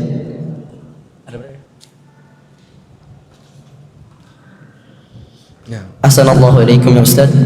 Bagaimana kita bermuamalah dengan orang yang masih belum mengenal dakwah sunnah seperti sufi tasawuf misalnya? Kemudian pertanyaan selanjutnya, apa hukum menggunakan dana DP untuk membuat barang yang dipesan dengan tanda kutip saat itu belum memiliki barang? Pertanyaan selanjutnya, Dengan dalam tanda kutip betul ya? Dalam tanda kutip belum memiliki barang. Ya, pelan-pelan ya bacanya. Bismillah. Ini kok jadi mati? Baik. Pelan-pelan bacanya. apa hukum dapat cashback? Misal beli barang 5 juta dapat 500.000 cashback. Nah. Kok jadi lupa yang pertama tadi? Cepat mana? Yang mana yang pertama? Apa yang pertama tadi apa, Pak? Bagaimana kita bermuamalah dengan orang yang masih belum mengenal dakwah sunnah seperti sufi tasawuf misalnya? Apa hukum bermuamalah dengan non muslim? Boleh. Nabi SAW bermuamalah dengan Yahudi. Jadi bermuamalah dengan siapapun boleh ya, baik muslim maupun non muslim, yang sudah kenal dakwah sunnah maupun yang belum kenal dakwah sunnah. Kalau disyaratkan muamalah hanya dengan yang sudah kenal dakwah sunnah, ya, nggak bisa gerak nanti kita ya. Tayyib. Lalu yang penting di situ adalah jangan sampai mau diajak transaksi riba. Sehingga misalnya bertransaksi dengan orang yang belum kenal sunnah, tapi Anda diajak untuk transaksi riba atau transaksi haram, ya jangan mau. Misal ya, kita punya toko kelontong. Toko kelontong kita ini pelanggannya mayoritas orang yang nggak kenal agama. Udah? Suatu ketika ditulisi di depan, tidak jual rokok. Pelanggan-pelanggan kita yang dulu mereka rajin beli rokok di tempat kita, semuanya emosi. Kenapa sih kok nggak jual rokok lagi kayak kemarin? Ya Pak, kita udah tutup, udah tobat dari rokok Pak. Emosi nggak mereka Pak? Ada orang yang emosi gara-gara toko itu nggak jual rokok. Gak apa urusannya dia, tapi dia marah, dia emosi. Karena selama ini dia beli rokok dari toko ini gampang, daripada dia harus jauh ke toko yang seberang sana. Loh, kan bilang lagi situnya. Nah, pada saat pemilik toko ini ngumumin tidak jual rokok, itu tetangganya marah Pak. Pernah nggak nemu kayak gini Pak? Itulah contoh kita bermuamalah dengan orang yang belum kenal dakwah sunnah. Tapi gimana lagi ya? Ya diikuti saja, ya jangan turuti mereka. Kalau kamu nanti nggak jual rokok, aku tidak akan menyapa kamu. Dituruti nggak? Ya jangan dituruti. Baik. Yang kedua, apa hukum DP sementara penjual belum punya barang? Kalau penjual ini adalah seorang produsen. Produsen itu apa? Orang yang bisa memproduksi. Maka DP seperti ini boleh. DP ini boleh. Kenapa boleh? Karena produsen boleh melakukan akad dengan calon konsumen dan boleh menerima bayaran walaupun dia belum punya barang yang diproduksi. Yang kedua, jika penjual ini bukan produsen dan dia belum punya barang, maka bayar DP sebagai pembayaran awal ini hukumnya dilarang. Ini yang disebut dengan jual beli kalik bil kalik. Barang belum ada dan pembayaran belum tunai, sudah dilakukan transaksi. Namanya apa tadi? Kalik bil kalik. Jual beli kalik bil kalik itu apa? Jual beli utang dengan utang. Baik. Selanjutnya yang ketiga, apa hukum cashback? Ya boleh saja, diskon itu boleh. Cashback apa tadi? Tadi bilangnya apa? Hukum cashback apa? Cashback boleh apa enggak? Ya, cashback boleh enggak? Boleh enggak? Ya diskon kan, Bu? Boleh. Wallahu a'lam. Baik, tadi yang angkat tangan di depan, silakan. Masya Allah, Masya Allah. Assalamualaikum warahmatullahi wabarakatuh. Waalaikumsalam warahmatullahi Pak wabarakatuh. Ustadz, selama ini yang dibahas itu kan yang nggak boleh riba, yang nggak boleh ngutang dengan bunga, itu kan individu. Cuma yang jarang dibahas negara.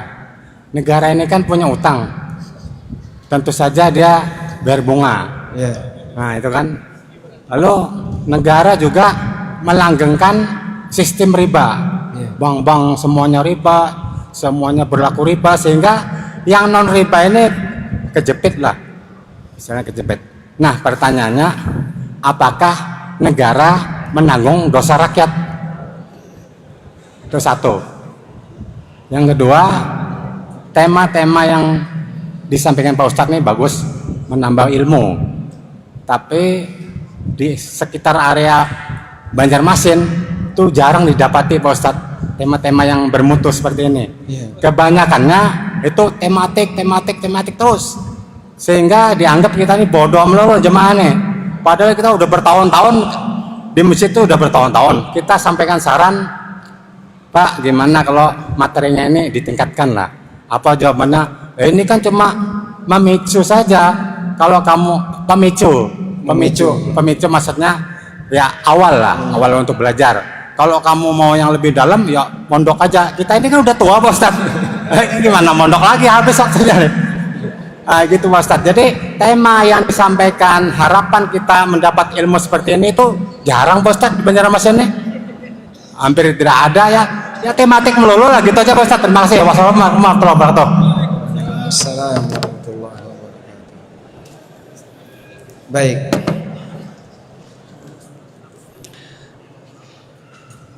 Pertama begini, bisa nggak kita jadi orang soleh andai kita tinggal di negeri kafir? Bisa? Bisa Pak? Bisa. Nabi Musa alaihissalam tetap seorang yang soleh walaupun beliau tinggal di negeri Fir'aun. Sehingga jangan pernah berharap gini, kalau pengen jadi orang soleh negerinya dulu dibenerin. Negerinya harus baldatun thayyibatun wa rabbun ghafur. Sehingga kalau negerinya sudah bertakwa, barulah rakyatnya bertakwa. Ini teori kebalik. Teori yang benar gimana? Takwa itu amal individu. Maka kembalikan kepada masing-masing pribadi. Kalau kamu tidak bisa mengubah negeri ini jadi bertakwa, ya sudah, minimal kamu jadi orang yang bertakwa. Makanya ada ungkapan, aqimu daulatat tauhid fi qulubikum takum fi ardikum. Tegakkanlah negeri tauhid di hati kalian, maka nanti akan tegak di bumi kalian. Sehingga kalau kita cuma bercita-cita gimana caranya agar negeri ini khilafah, cuman itu saja. Pokoknya negeri ini harus jadi negeri yang baik dulu, baru kita jadi orang baik. Ini teori memperbaiki keseluruhan dulu, baru mau baik secara individu. Kebalik kayak gini. Yang betul, masing-masing kita bertanggung jawab atas amal kita sendiri-sendiri. Kullu nafsin bima kasabat rahinah. Masing-masing jiwa akan tergadaikan dengan perbuatannya. Sehingga tanggung jawab kita adalah tanggung jawab pribadi. Kalau negara berbuat maksiat Pak, yaitu urusan negara.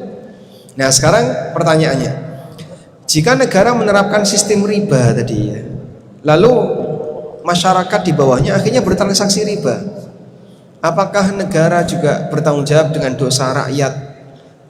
Jawabannya, yang menerapkan aturan sehingga membuat bawah-bawahannya ini bermaksiat, yang membuat aturan bermaksiat dan mendapatkan dosa dari semua bawahannya yang bermaksiat.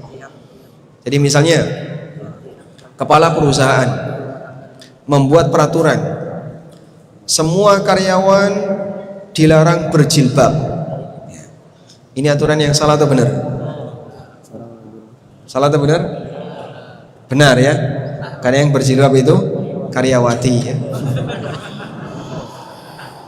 Jadi misalnya ada aturan semua karyawan dilarang sholat. Jadi nanti kerja dari mulai jam 8 sampai jam 5 tidak boleh sholat, ketahuan sholat pecat. Akhirnya ada karyawan yang karena takut dengan aturan ini dia nggak sholat. Gimana itu? Yang nggak sholat tadi berdosa, dan yang membuat aturan ini ikut berdosa, karena dia yang menyebabkan orang lain berbuat maksiat. Sebagaimana sabda Nabi SAW, man da'a ila dhalalatin, barang siapa yang mengajak orang lain untuk berbuat penyimpangan, fa'umila biha ba'da, kemudian diikuti oleh orang-orang setelahnya, kana alaihil wizru wa auzaru man amila biha, maka dia mendapatkan dosa dari perbuatannya dan dosa dari setiap orang yang mengikutinya. Ya? Tapi bagi muslim yang nggak ikut terlibat di situ, ya dia tidak nanggung dosa. Dia tidak nanggung dosa. Tapi Pak, itu kan sudah jadi sistem. Iya, itu sudah jadi sistem, tapi kan kita berhak milih. Apakah negara memaksa kita untuk bertransaksi riba? Saya tanya ya. Apakah negara kita memaksa kita untuk bertransaksi riba? Tidak. Kita punya hak untuk tidak terlibat di situ. Jadinya ya kalau kamu tidak terlibat ya berarti kamu berlepas diri dari kesalahan mereka. Wallahu a'lam. Yang kedua, tema tentang masalah muamalah kenapa tidak dijadikan sebagai kajian rutin? Ya sebenarnya ini kembali kepada masalah ketersediaan asatidzah yang mau ngajar, gitu. Sehingga kalau tidak ada asatidzah yang mau ngajar, berarti Bapak ikuti secara online. Kalau mondok nanti waktunya habis. Ya. Usia berapa Pak? 62, masih muda. 62 masih muda? Atau masih tua? Masih muda ya? Bapak saya usia 63. Kira-kira kalau usia 62 mondok pantas nggak? Pantas nggak? Yang bilang nggak pantas angkat tangan. Kata siapa nggak pantas? Ilmu pantas bagi siapapun. Hanya saja memang di tempat kita ndak ada model mondok di usia lanjut. Cerita yang disampaikan oleh teman-teman kami yang mereka menyaksikan beberapa pensiunan di Saudi, Pak. Jadi orang-orang yang pensiun di Saudi, mereka itu menyadari saat mereka aktif sebagai aparat negara, sebagai anggota kepolisian, anggota angkatan bersenjata, army, dan seterusnya. Begitu mereka pensiun, mondok, mereka datang ke tempatnya masyayikh untuk ngaji, mengejar ketertinggalan. Dulu waktu saya aktif kerja nggak bisa Pak. Sekarang saya sudah pensiun, saya sudah dapat jaminan dari negara sehingga nggak perlu kerja. Maka sisa waktu di usia lanjut itu dipakai belajar. Jadi mereka datang ke pondok pesantren lalu ngaji. Ya bentuknya sih bukan pondok pesantren, tapi halakoh-halakoh yang dibimbing oleh para masyayikh. Dengan belajar terstruktur, sehingga Syekh Fulan ngajar kitab ini dia ikuti sampai selesai. Syekh Fulan ngajar kitab ini dia ikuti sampai selesai. Itu yang terjadi di sana. Nah, coba kita bawa budaya kayak gini ke Indonesia, laku nggak kira-kira? Hah?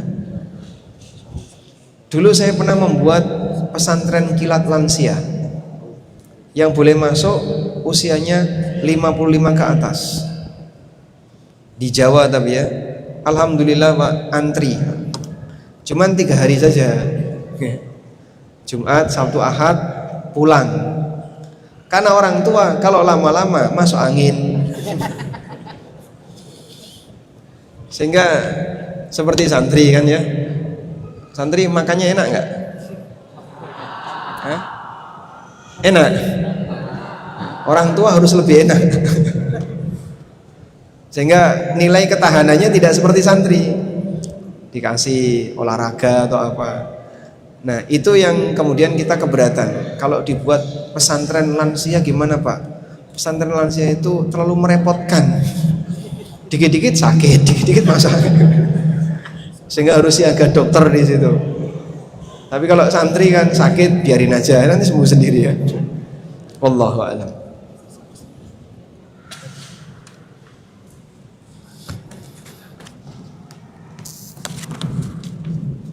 Assalamualaikum. Barakallahu fiik.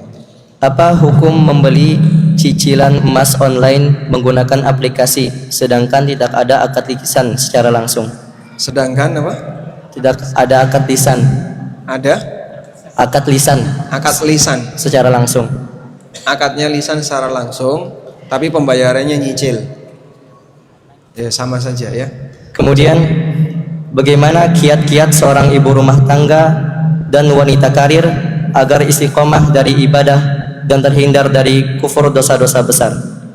Kemudian suami saya menggadaikan harta warisan ortu saya tanpa seizin saya. Apakah Allah mengembalikan atau menggantikan harta tersebut? Baik. Untuk jual beli emas secara online hukumnya dilarang karena Nabi SAW mensyaratkan yadan biyadin. Di hadis yang lain dari Umar bin Khattab radhiyallahu anhu yang diriwayatkan oleh Bukhari, Nabi SAW pernah bersabda, "Adz-dzahabu bil wariq riban illaha waha." Emas dengan perak kalau dipertukarkan jadinya riba kecuali ha waha. Ha waha itu kalau pakai bahasa Banjar nyah nyoh. Artinya apa? Dari tangan ke tangan, sehingga uangnya ada, emasnya ada. Kalau emasnya ada, uangnya dicicil, jadinya apa? Riba. Namanya riba apa? Nasi'ah. Karena ada apa? Penundaan. Dah? Sehingga jangan ikuti program seperti ini. Sekarang yang kedua, bagaimana kiat seorang istri bisa istiqomah dari terhindar dosa-dosa besar? Kuncinya adalah taat suami. Karena dosanya ada di situ. Setuju Pak? Hah?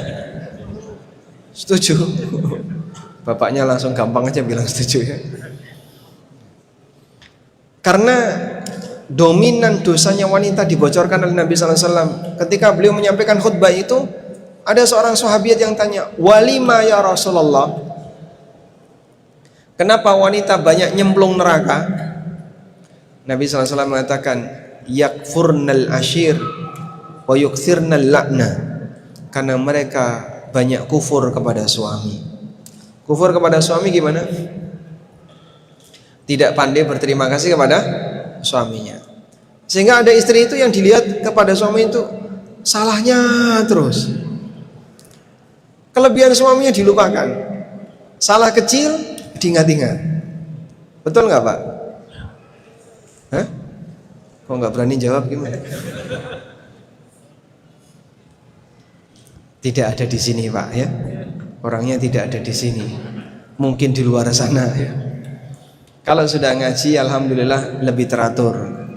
Tapi bagi mereka yang belum kenal terkadang ngawur. Yang kedua, belajar untuk hidup qanaah. Imam Asy-Syafi'i rahimahullah pernah mengatakan dalam Diwan Asy-Syafi'i, "Uktubu idza ma kunta dza qalbin qanu fa anta wa malikud dunya sawa." Idza ma kunta dza qalbin qanu'in fa anta wa malikud dunya sawa. Hafal santri? Coba ulangi.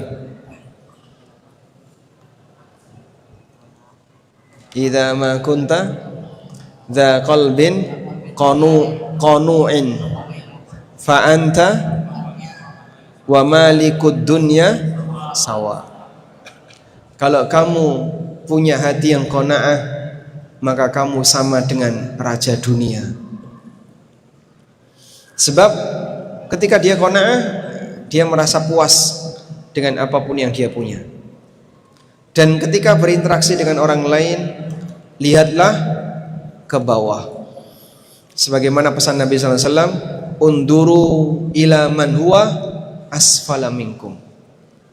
Bapak bisa tiru para santri. Saat santri ini di masa kepulangan, orang tuanya menjemput. Ada yang pakai Alphard, ada yang pakai apa lagi?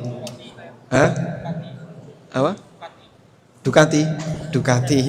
Ada yang pakai apa lagi? Ada yang pakai kendaraan mewah, ada yang pakai motor. Tapi semua ketika ketemu orang tuanya gembira semuanya. Gak ada yang kemudian yang pakai motor sedih gara-gara temennya ada yang pakai kendaraan mewah.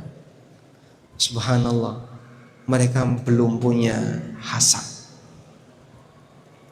Saya kadang kalau lihat anak-anak TK, anak-anak SD waktu pulang sekolah, Masya Allah ya, yang dewasa kalah sama bayi-bayi itu, Pak.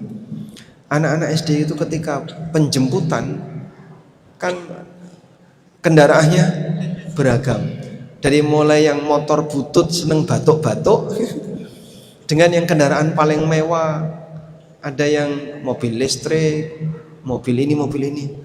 Tapi semuanya ketika pulang itu gembira semuanya. Nggak ada yang kemudian lihat temannya yang pakai mobil mewah terus dia sedih, itu nggak ada. Itulah sifatnya anak kecil, nggak punya hasad. Yang dewasa hatinya gampang hasad, sehingga anaknya gembira, bapaknya sedih. Masya Allah. Maka ini gara-gara dia terlalu fokus melihat ke atas. Tapi anak fokus dengan nikmat yang ada. Ketemu bapak, alhamdulillah senang dia. Ketemu ibu, senang dia. Sudah itu saja, fokus nikmat itu saja. Dia melupakan yang lain. Dan orang kalau fokus dengan nikmat yang dia punya, dia tidak akan mikirin nikmat orang lain yang belum dia punya. Wallahu a'lam. Ya.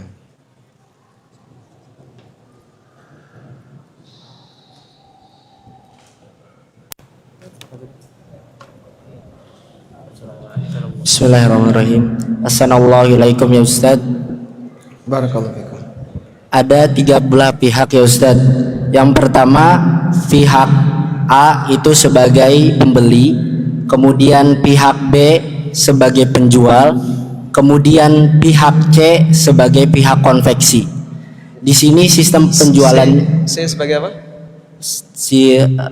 Konveksi itu. Konveksi baju misalnya Ustaz. Ya, terus kemudian si penjual ini memberikan harga kepada si pembeli dengan harga 4 juta Ustaz. ya. 4 juta. Si penjual ini memperbolehkan untuk si pembeli membayar DP 3 juta. Karena 3 juta ini yang akan dia bayarkan kepada pihak konveksi. Keuntungan penjual di sini adalah 1 juta. Apakah boleh hukumnya Ustaz? Masya Allah. Baik, Masya Allah ya. Dengan skema 3 pihak tadi ya, produsen, penjual, konsumen. Pertanyaannya, saat penjual terima DP 3 juta, apakah dia sudah punya barang? Belum. Kenapa? Barangnya masih di tempatnya konveksi, belum diproduksi. Berarti boleh enggak penjual ini terima DP? Enggak boleh. Kenapa enggak boleh?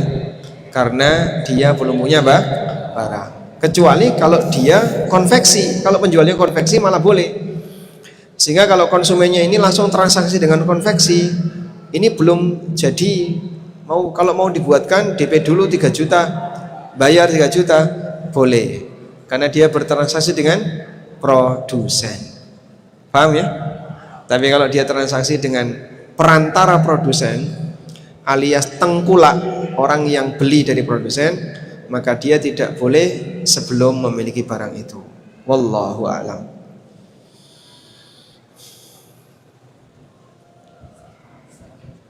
Nah, ini yang angkat tangan banyak sekali. Angkat tangan mau pulang atau gimana, Pak? Oh, mau tanya, insya Allah. Baik, coba Bapak ringkas saja. Nah. Yang pertama.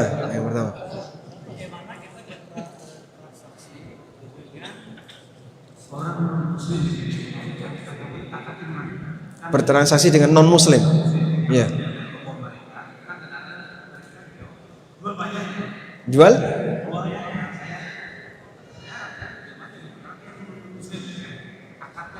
Ya, akad jual beli biasa. Ya, enggak apa-apa. Ya. Oke. Kemudian bagaimana kita berdagang kita kadang-kadang berdagang kan punya toko mereka ya, dia kadang-kadang memotong dari hasil itu. Nah, bagaimana Memotong dari apa? misalnya jual barang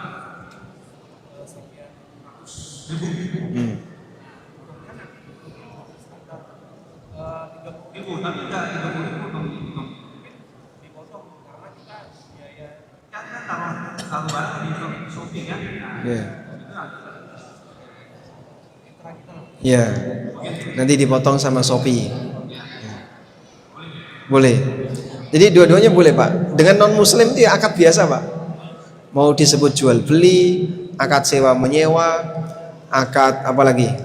Akad istisna, itu semuanya sama. Sehingga akadnya tidak berubah, pelakunya saja yang bukan Muslim. Dan bukan syarat ketika akad harus syahadat. Aku mau akad sama kamu, kamu syahadat dulu. Nanti login dia. Tahu login? Masuk Islam kan? Nah, bukan syarat ketika akad harus bersyahadat. Sehingga boleh saja model akad seperti itu dengan non Muslim. Dengan Shopee pun boleh ya. Dipotong Shopee, Pak, itu haknya Shopee karena dia yang memberi layanan. Sama seperti Bapak punya lapak di depan. Siapapun yang mau jualan di sini silahkan. Tapi nanti kena potong 10%. Boleh? Boleh. Wallahu a'lam. Pembayaran di mana, Pak? COD. Pembayaran COD. Nah, COD itu kan gini ya. Akadnya online. Serah terimanya saat ketemu. Boleh? Boleh. Karena serah terima dengan akad tidak harus dalam waktu yang sama. Tidak harus dalam waktu yang sama. Alhamdulillah. Baik. Selanjutnya. Nah, satu saja. Ini sudah jam 8:30. Kasihan santri belum makan malam. Belum. Kajian kita sampai jam 12 sanggup enggak?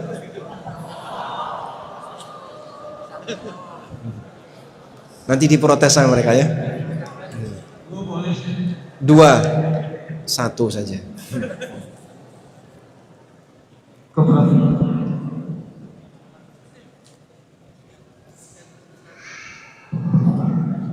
Kan Bank Syariah Indonesia ini dari sekian banyak berdasarkan penelitian atau oleh para asal Ya. muamalah di Indonesia ini yang benar-benar menerapkan bank syariah itu apa? Oh gitu, Masya Allah. 1. Kemudian kalau tidak ada, kenapa di antara orang-orang kita yang sudah dewasa tidak ada yang mau membuat lembaga keuangan yang benar-benar syariah sebagai bank alternatif Oh iya. di Indonesia. Baik. Kasih coba. Bank syariah yang betul-betul syariah yang mana? Wallahu a'lam. Kalau disebut betul-betul syariah dalam arti 0% riba, mungkin kita belum nemu ya. Karena loh, kok Ustadz tahu dari mana? Pengakuan mereka sendiri. Sehingga kalau mereka ditanya, kamu yakin sistem kamu sudah syariah 100%? Kita juga belum yakin, Pak. Karena diakui masih ada beberapa produk yang bermasalah.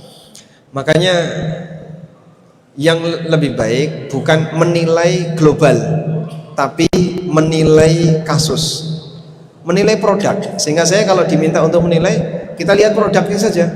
Sebab tidak semua produk bank syariah itu bermasalah.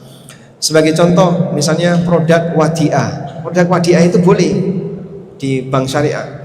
Dan ini masuk kategori produk yang tidak ada unsur ribanya. Insya Allah tidak masalah.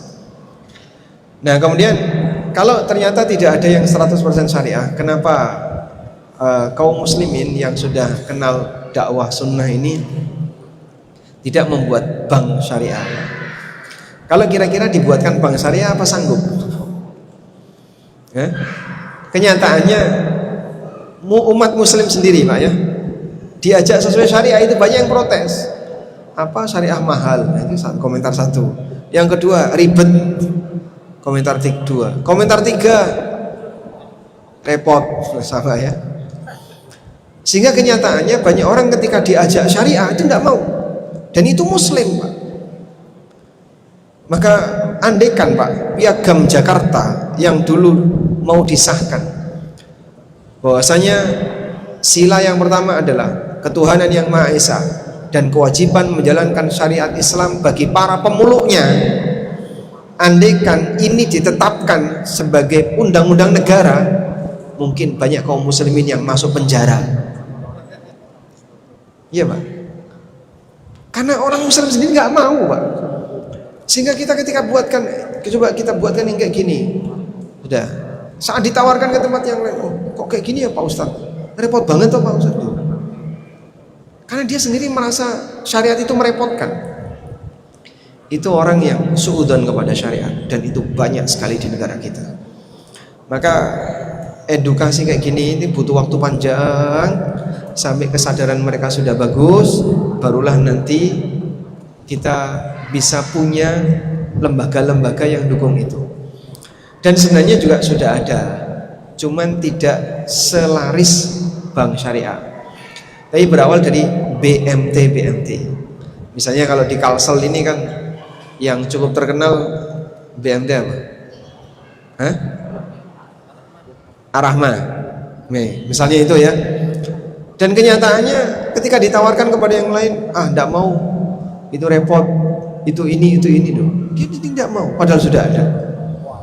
Ya gimana mau besar sementara peminatnya sedikit. Akhirnya untuk bisa sampai jadi lembaga bank kurang besar. Bank itu kan ada kriterianya ya, harus punya dana cadangan sekian dan itu cukup berat. Nah BMT yang kecil-kecil ini ya hanya mungkin 0,000 sekian persen dari dana yang dimiliki oleh bank konven, terlalu kecil. Maka belum sanggup untuk bisa sampai menjadi sebuah bank.